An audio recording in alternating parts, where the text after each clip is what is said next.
and freedom of religion.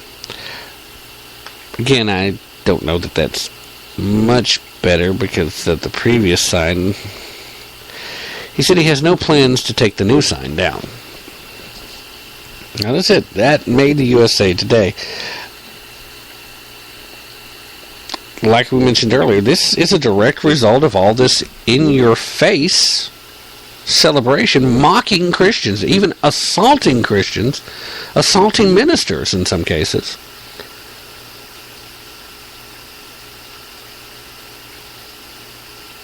This is lashing out. A private business does have the right to refuse service to people for specific reasons. No shoes, no shirt, no service. It's fairly well accepted. You come in, you make a scene, you come in, you bother other customers, they can ask you to leave. If you do come in there and make a scene, then I would tend to say that he has the right to make you leave the store. But if you just happen to be gay, bi, trans, queer, I guess is the term they're using. If you happen to fall into any one of those orientation or gender fluid states, that cover it? I don't know. It's hard to tell.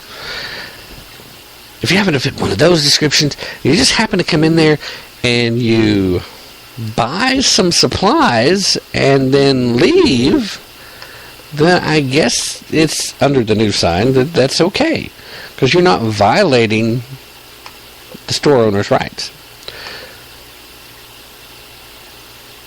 Now, if you go in and then you start making a big deal about the sign you'd had up the day before, then that's a little different, because unfortunately being a jackwagon isn't against the law. And whether this guy is a Baptist minister or not, again, you can understand the anger that's being expressed, but this is a case where he is obviously lashing out of anger. And like I said earlier, there is a difference between standing on principles and just lashing out. This is a really bad example of the kind of pushback that you can expect to see more and more people do, though, the more in-your-face these celebrations continue to be. You've got to understand that there is a certain level of respect. You have to conduct yourself with a certain level of decorum, people. You may not be used to it, but you've got to be a gracious winner in this case. I mean, be happy and celebrate if that's what you feel the need to do, but let's not get to the point where we're being violent towards people. Let's not get to the point where we're insulting someone of faith.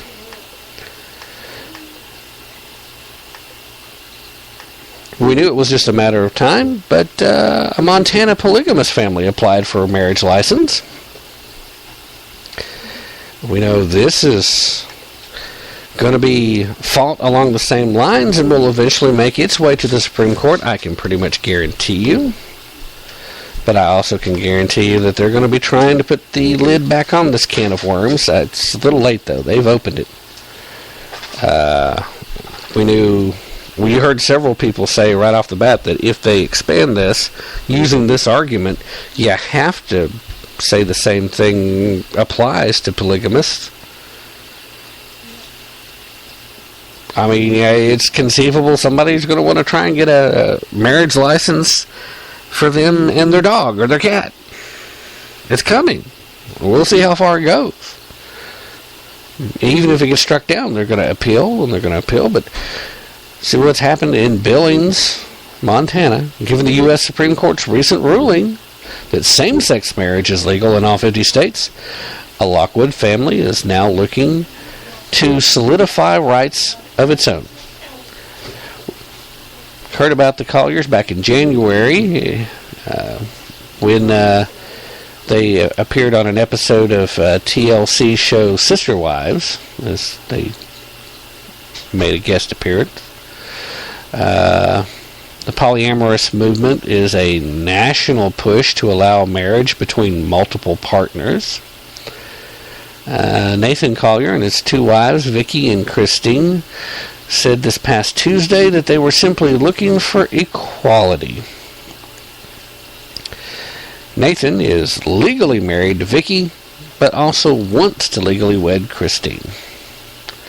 On Tuesday, Nathan and Christine traveled to Yellowstone County Courthouse to see if they could be awarded the right to marry under the Marriage Equality Act. Polygamy is illegal under Montana state law and recognized as a misdemeanor offense. Quote, "We just want to add legal legitimacy to an already happy, strong, loving family." Dude, seriously?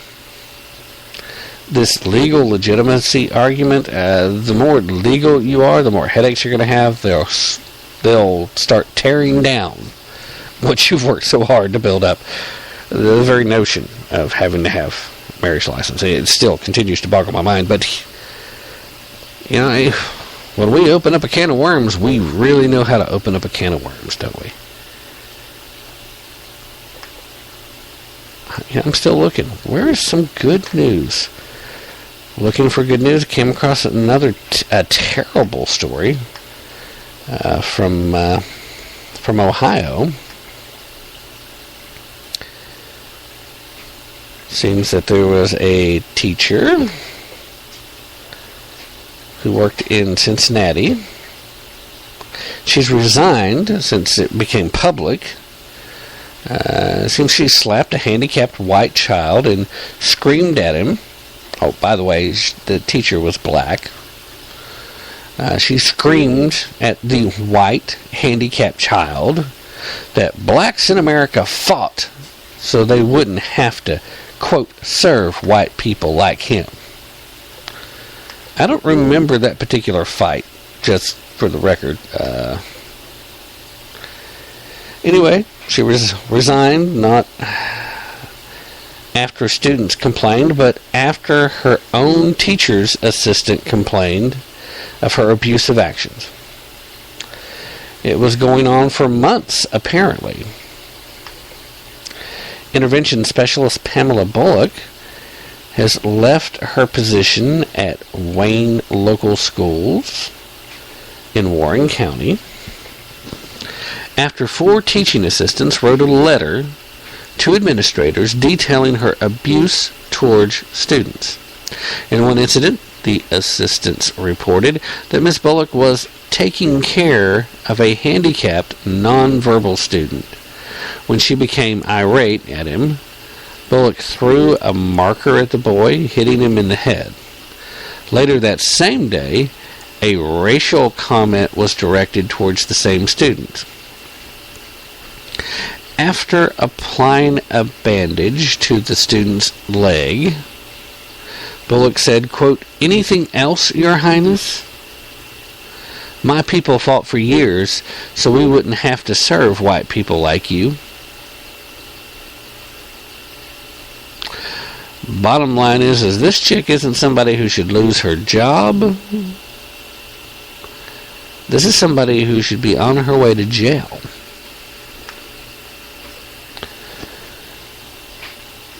How does this happen in America? How do you end up being a teacher dealing with special needs children when you don't have the proper mindset? Seems like there's a lot of people pretty well confused about what the struggle was about anyway. In the fight for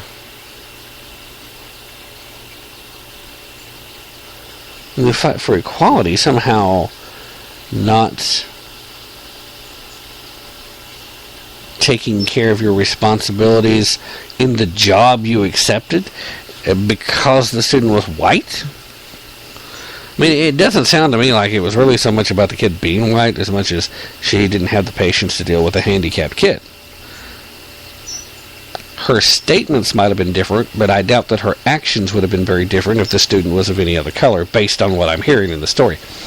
But for her to be able to get away with this for months, and then she gets to resign, I'm sorry, if I'm on the school board, or if I'm the superintendent or the head of schools, or whatever the official title is in that county, however they want to write it up, I don't wait for her to resign. I don't give her an opportunity to resign. There is not a teachers' union in their right mind that would try and stop a dismissal of this nature. I do hope that there are legal ramifications down the line, because that's too much. It's over the top. You can't be abusive to these kids. If you can't handle this job, if you don't have the mentality for this job, you need to just step away before it gets to that point.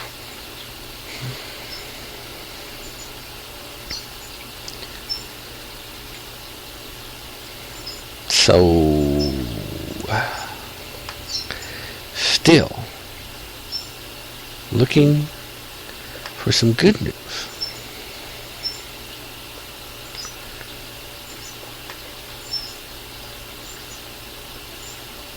Haven't found much. I mean, there's got to be some, right? Is there some good news out there? I need something positive. I do. I need something positive. Please, somebody tell me something positive, because I'm tired of this negativity.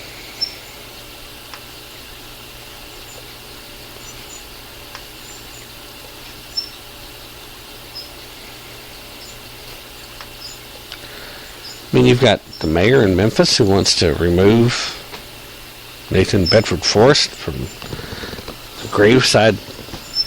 It's essentially a park in Memphis now. He was the founder of the KKK. Well, yeah, he was. He was an excellent general, but not a very good person.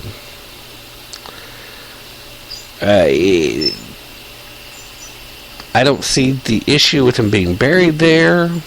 However, the mayor said, well, black people don't want to sit in the shadow of his memorial. You know, I'd kind of think if I was a black guy,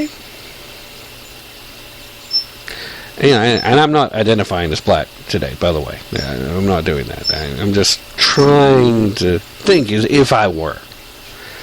Now, obviously, if I was identifying as black, I would call up Rachel and ask her for pointers. But, you know, you see, it's okay now.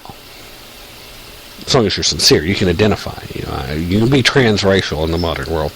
So, if I was a black guy, I would almost think it'd be kind of cool to sit there and almost kind of mock General Bedford Forrest.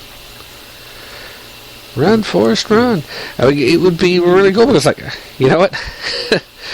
What you did back in the day, and you're dead, and I'm here, free man, getting to do what I want to do.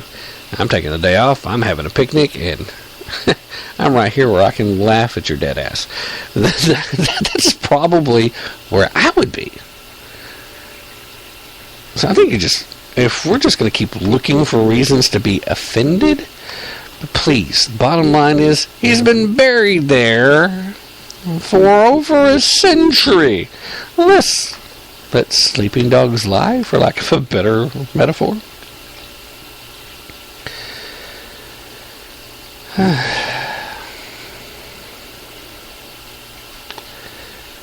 You know, I noticed that the stories about Zindara Robinson still making headlines. The former University of Memphis professor is still making statements, whiteness is terrorism. Some of these people need to see what real terrorism is. You know?